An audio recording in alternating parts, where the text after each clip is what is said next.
Hi guys, how are you all? I hope you all are doing really well.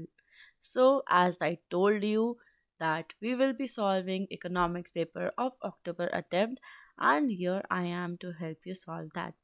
So, before starting I will let you know the paper pattern, ठीक है? Paper कैसा आता है in case you don't know.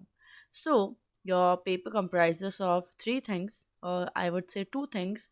First is MCQs part, ठीक है? And second is descriptive part. तो जो आपका एम सी क्यूज पार्ट रहता है, ठीक है, वो रहता है 8 मार्क्स का। Okay, so you have 1 1 mark के एम सी क्यूज जिसमें आपको सिर्फ ऑप्शन टिक करना होता है। ऑफकोर्स एम सी क्यू है and you get 1 mark, so you have 8 question like that, 8 marks done. Then you have descriptive. Descriptive मतलब जिसमें आपको लिखना होता है, ठीक है। सो लिखने के यू हैव 2 वाले मार्क के भी आते हैं, 4 मार्क्स के भी आते हैं और 6 मार्क्स के भी आते हैं। ये वैरी करते हैं कितने क्वेश्चंस आते हैं, बट 2 मार्क्स का भी आता है, 4 मार्क्स का भी आता है एंड 6 मार्क्स का भी आता है। नाउ ये क्यों है आपको जानना important, so that when you learn तो आपको पता होना चाहिए कि मुझे कैसे पढ़ना है, ठीक है। 2 मार्क्स में भी आ सकता है कोई चीज़, 6 मार्क्स में भी आ सकता है और एमसीक्यूज में भी आ सकता है। So you have to thoroughly cover everything you learn. So here is your paper. थोड़ा सी ब्लर लग सकता है but don't worry, as I will read you will be able to understand it all, right? So, okay. Starting from MCQs part, first MCQ was economic decisions taken by a single individual is the subject matter of.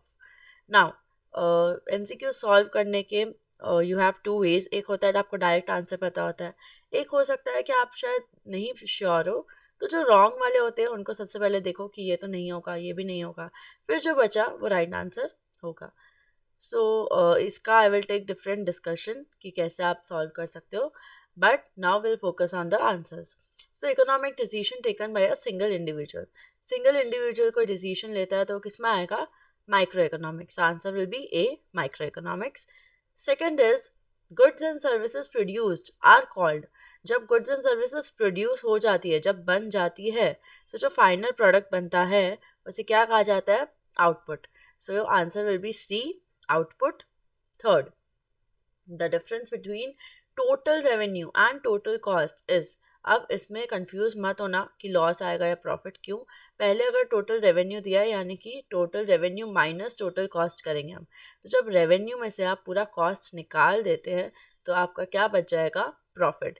क्योंकि revenue ज़्यादा होगा तो profit होगा, cost ज़्यादा होगा तो loss होगा, ठीक है। सो answer will be A, profit. Next is fourth one, the only producer of the good is called trader, monopolistic, trader and monopolistic, or none of the above. So answer will be B, the monopolist. So monopolist कौन होते हैं? जो सिर्फ produce करते हैं goods को। Trader नहीं, कौन होते हैं? ट्रेडर आर द पीपल जो सामान को इधर से उधर लाइक बेचना ये सब भी करेंगे, बट सिर्फ जो प्रोड्यूस कर रहे हैं वो कौन होंगे? Monopolist. Noise pollution in the form of unwanted sound can damage. So options are physiological health, psychological health, physiological and psychological and none. So इसमें नॉइज पोल्यूशन से दोनों डैमेज होते हैं। मेक श्योर स्पेलिंग अच्छे से पढ़ो। एक वो है physiological, second is psychological. So answer दोनों है, दोनों health can be damaged. Next question is classical thinkers believed that economics is, क्या क्या हो सकता है? Science of wealth, welfare, development या cities. C science of cities तो था ही नहीं, ठीक है, सो ये आंसर तो हो ही नहीं सकता। बाकी तीन में क्लासिकल थिंकर्स की बात की है तो क्या आएगा answer? Science of wealth. First chapter का क्वेश्चन है, very basic. Next is the resources used in production are called.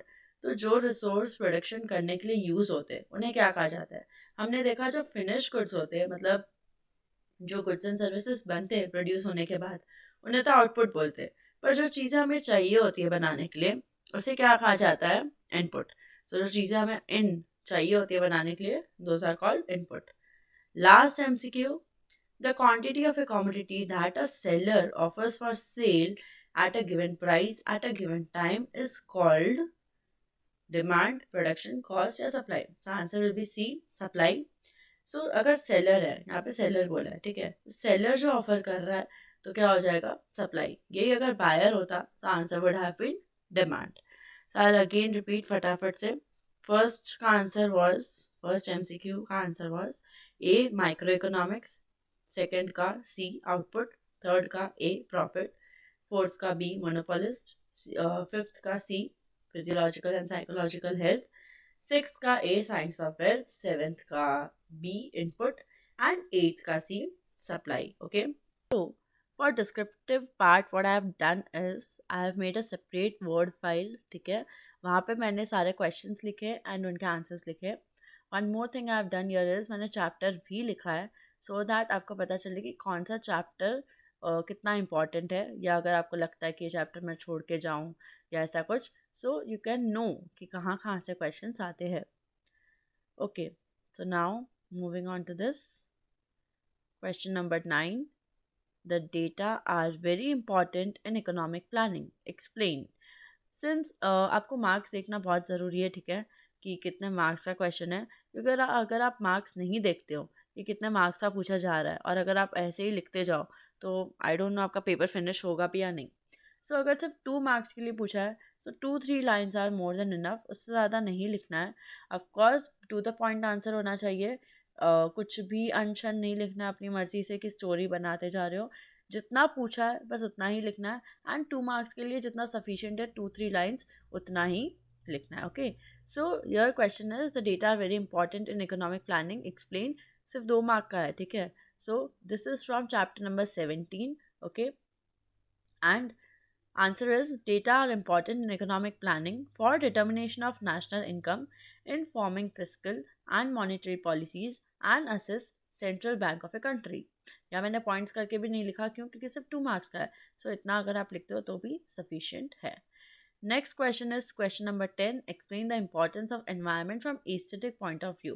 Now काफ़ी लोग को एस्थेटिक का मीनिंग नहीं पता चलेगा अनलेस एंड अनटिल आप पढ़ के जाते हो. सो ऐसा कुछ नहीं है कि आउट ऑफ द बुक कुछ पूछ लिया हो या ऐसा कुछ वर्ड आ गया है. अगर आपने पढ़ा होगा so you will be knowing it, right. So aesthetic point of view से अगर हम बताना चाहें तो इंपॉर्टेंस क्या है एनवायरनमेंट का, मतलब हम एक पॉजिटिव पॉइंट ऑफ व्यू से बता रहे हैं, ठीक है. This is from chapter number 23. Environment is also important from the aesthetic point of view. It provides scenery and landscape to us which are priceless to us and often play an important role in man's culture around the world. Right? Next question is, how does the income of buyer affect demand of a normal good? ये हमने अच्छे से देख रखा है, right? This is from chapter number 9. Normal goods पहले बता दो क्या होते हैं. Normal goods are those goods whose demand increases with increase in income. तो नॉर्मल गुड्स कैसे होते हैं? जिनकी डिमांड बढ़ेगी अगर बायर की इनकम भी बढ़ेगी. So the demand for normal good is directly related. ये भी हमने पढ़ रखा है कि कैसे डायरेक्टली रिलेटेड होता है. As in demand increases with increase in income. Income कम होगी तो डिमांड कम हो जाएगी और इनकम ज़्यादा होगी तो डिमांड भी इंक्रीज होगी. यहाँ पे सिर्फ नॉर्मल गुड का पूछा है, so you don't have to write about inferior goods. सिर्फ नॉर्मल गुड्स की डिस्कशन करना है आपको. What is meant by market in economics? Next question from chapter number 12. Market refers to the arrangement in a given area whereby buyers and sellers come in contact with each other directly or indirectly to buy or sell goods. Simple C market की definition है, 2 line again enough. Next question is, explain the importance of bill in purchase of goods and services. Now chapter 24 से है. Bill क्यों important होता है? Bill is a proof of purchase and can be used to seek justice if consumer feels cheated after buying the commodity. Right? So bill क्या होता है? एक proof होता है. तो उसका importance पूछा है. Again 2 marks के लिए. So इतना लिखना is sufficient. Next. A shopkeeper sold 100 kg of basmati rice at the rate of 50 per kg. Find total revenue. A very simple question. अगर आप इसमें डायरेक्टली सिर्फ सॉल्व करके आ जाओगे, मतलब अगर आप आंसर में डायरेक्ट 5000 लिख के आओगे तो देर आर चांसेस कि मार्क्स कटे, क्योंकि सिर्फ 2 मार्क्स का है और 2 मार्क्स का इसका मतलब ये भी नहीं हुआ कि सिर्फ आंसर लिख के आ जाए. तो जैसे मैंने बोला 2-3 लाइन होनी चाहिए. Therefore try to write formula also, ठीक है. सो चैप्टर 8 का क्वेश्चन है. This also have uploaded. Total revenue क्या होता है? Price into quantity. तो प्राइस क्या है यहाँ पे? 50 रुपीज़ पर के जी का है और number of that is number of के जीज कितने हैं? 100 है. सो 50 into 100 gives you 5000. So answer will B 5000. Again यहाँ पे टोटल रेवेन्यू है, सो मेक श्योर यहाँ पे रुपीज़ भी लिखो. I have not written but यहाँ पे make sure that you write rupees. So ये सब के मार्क्स ना कट जाए. Okay. Next question is explain importance of primary sector in providing employment to largest section of population. This is from chapter number 20. Right इसको थोड़ा मैंने modify किया है, मतलब अभी तक जो भी क्वेश्चन है ऊपर वाले उनके आंसर्स को मैंने एज इट इज़ मिल गए मुझे, मतलब डायरेक्टली आपकी टेक्स्ट बुक में आपकी मॉड्यूल में दिए हुए, no changes at all, but ये वाला थोड़ा सी I have modified not more. So agriculture, being primary sector, is the mainstay of Indian economy. It is the occupation of the largest section of India's population. At the time of independence, about 70% of our population depended on agriculture and allied activities to earn their livelihood. मतलब इसीलिए इतना largest population जो हमारा, मतलब total जो population है country का, उसमें ज़्यादा से ज़्यादा लोग प्राइमरी सेक्टर पे डिपेंडेंट है. और बुक में what I have changed is वो भी मैं बता देती हूँ. बुक में डायरेक्टली दिया हुआ है agriculture is the mainstay of Indian economy, but हमें क्वेश्चन में प्राइमरी सेक्टर पूछा है, इसलिए मैंने लिखा agriculture being primary sector is the mainstay of Indian economy. So अगर इतना नहीं भी करते डायरेक्ट एग्रीकल्चर से भी लिखते तो I don't think marks cut होंगे. Next is explain the importance of data to determine national income, again from chapter 17. ठीक है, वन मोर आई गेस हमने ऊपर देखा था, फर्स्ट 9th का ही क्वेश्चन था जो चैप्टर 17 का था. So we got 2 question of 2 marks from chapter 17. National income can be determined by using certain method which require quantitative information और data. तो डेटा हमें लगता है ठीक है नेशनल इनकम के लिए भी, जैसे वेजेस हो गया, सैलरी हो गई, या rent receive for use of land building, interest हो गया, profit earned bye entrepreneur in the economy in the given year. Next question is differentiate between renewable and non-renewable resource of environment. So this is from chapter number 23. One more question was there from chapter 23, right? So दो question again from chapter 23 हमें 2 marks के मिल गए हैं. Chapter 17 and chapter 23 has 2 mark के 2 question. ठीक है, सो इसमें हमें बताना है रिन्यूएबल और नॉन रिन्यूएबल क्या होता है. ये अगर आप नहीं भी पढ़ के गए होगे आई एम श्योर लिख कर आए होंगे क्योंकि this is very easy. Renewable resources are those resources which are replenished easily over time. Example क्या क्या है, trees in the forest etc. etc. एक example enough है क्योंकि question में कुछ बोला नहीं है example लिखने. Non-renewable resources are those resources which can get exhausted or depleted over time as they are used up. Example इसके क्या हो सकते हैं, fossil fuel etc. You can write more example, but 1 भी लिखा तो sufficient है because I'm saying ये 2 marks का है. तो इसमें अगर 2 marks में से रिन्यूएबल रिसोर्स को 1 मार्क भी देते हैं, उसमें आपने सिर्फ डेफिनेशन भी लिखा तो भी ठीक है, बट एग्जाम्पल लिखते हो तो कोई मतलब रिस्क नहीं है. अगेन नॉन रिन्यूएबल का पॉइंट लिखा, उसका एग्जाम्पल लिखा, सो क्या होता है आपका आंसर पूरा कंप्लीट हो जाता है. When ever you possible right examples, भले ही आपकी बुक में नहीं दिया है but if you know example just right it, so that उससे एक अच्छा इंप्रेशन बनता है दैट यू एक्चुअली नो कि क्या लिखा हुआ है. आप सिर्फ रट के नहीं आए हो but you actually know the answers. Okay, last 2 mark का question is what are the free service and economic services, give example. यहाँ पे क्वेश्चन में दिया हुआ है गिव एग्जाम्पल, तो आपको आंसर में भी लिखना पड़ेगा, अदरवाइज मार्क्स कट होंगे. सो डोंट थिंक कि क्यों मार्क्स कट हुए. ठीक है, गिव एग्जाम्पल बोला है, so make sure you right example. भले ही सेम एग्जाम्पल नहीं, खुद से भी कुछ आता है तो लिख कर आओ. ठीक है, सो चैप्टर 3 से है free services are those which cannot be bought in the market and which are rendered due to love, affection, etc. For example, service of parents for the children. ठीक है, free services. Now, economic service क्या होती है? All those service which can be bought in the market are economic service such as service of doctor, engineer. जो चीज़ें हम खरीद सकते हैं जो सर्विस वो economic हो गई, and which are free, those are free service. Again ये नहीं भी पढ़ा होगा तो कुछ तो लिख कर आ ही सकते हो इसमें. सो यहाँ तक हमारे कितने ख़त्म हो गए, 2 marks question are finished, 1 mark question are finished, and now we will move on to 4 marks question. अब आपको समझ आ रहा होगा how to write answers. 2 marks में ज़्यादा लिखने की ज़रूरत नहीं है, 2-3 lines are more than enough. Okay, so now 4 mark questions. जैसा मैंने बोला आपको ईजीली पता चलेगा कि ये 4 मार्क के लिए कितना लिखना है, 2 मार्क्स के लिए कितना लिखना है. 2 मार्क्स के लिए हमने देखा कि सिर्फ 2 या 4 लाइन, मतलब 2 या 3 maximum lines are enough. Now you will see कि जो 4 मार्क्स के क्वेश्चन होते हैं you have to write more. ठीक है, ये तो मैंने टाइप किया है, सो फिर भी कम लगेगा, बट व्हेन वी राइट ना तो this will take more space of course. So 4 mark के लिए first question, I mean 19th question is differentiate between free goods and economic goods, give example. यहाँ पे जस्ट इसके ऊपर 2 मार्क के लिए they have asked free service और economic service, और नीचे इन लोग ने पूछ लिया फ्री गुड और इकोनॉमिक गुड्स। यहाँ पे भी दिया हुआ एग्जाम्पल का गिव एग्जाम्पल, तो यू हैव टू राइट। मतलब अब ये दिखती बात है कि फ्री गुड वाला जो है इसके 2 मार्क्स होंगे, इकोनॉमिक गुड वाले के 2 मार्क होंगे।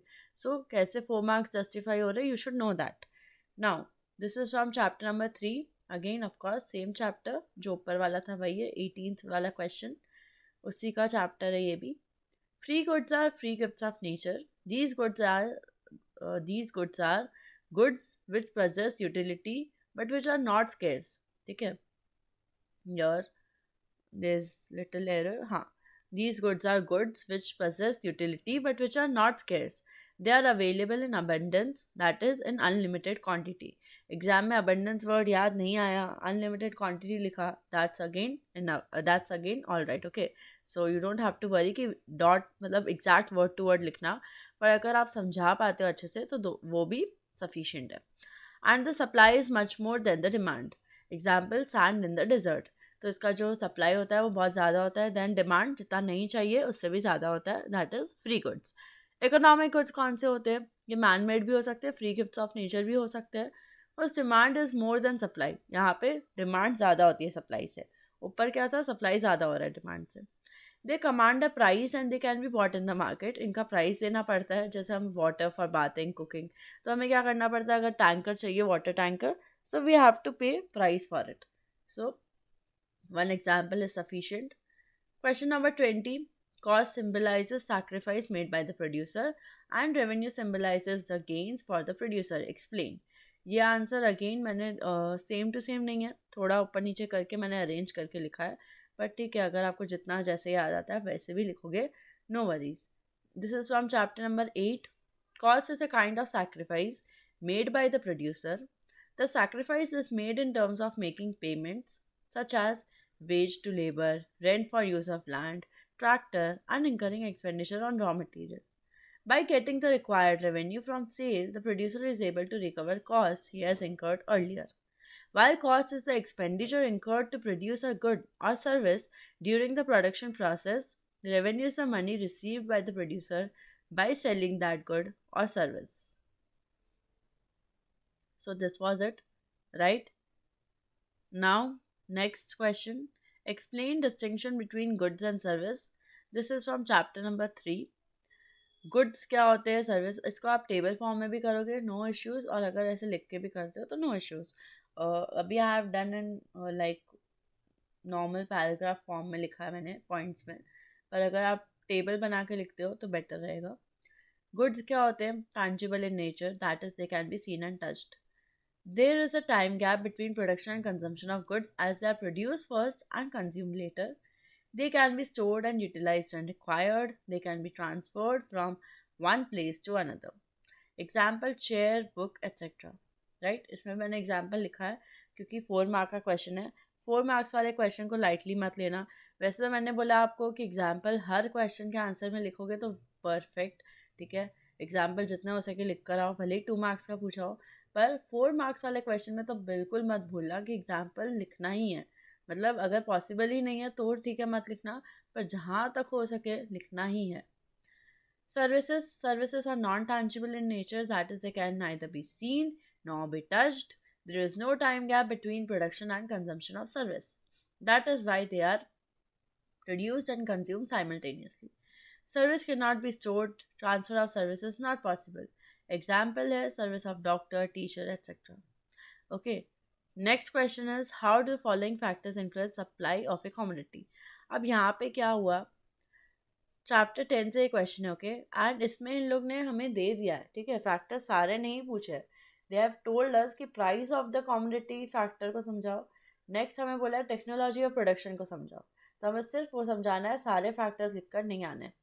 So price of the commodity में क्या लिखना है, price of commodity is an important determinant of supply of a commodity.